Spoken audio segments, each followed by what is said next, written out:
Hello guys! Welcome back to our YouTube channel. It's me, Aina.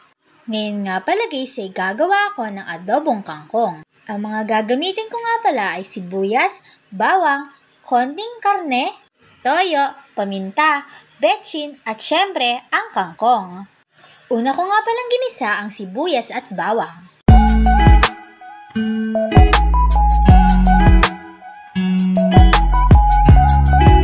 At pagkatapos ay sinunod ko na rin ang karne. Tinimplahan ko na rin yan ng betchin at paminta.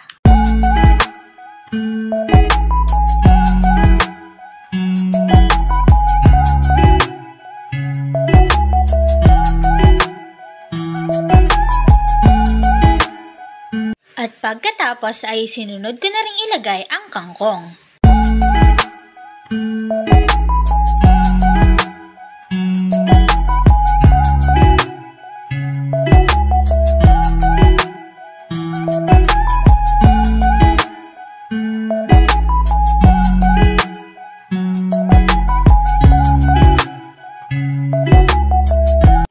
Ito na nga pala ang ating adobong kangkong.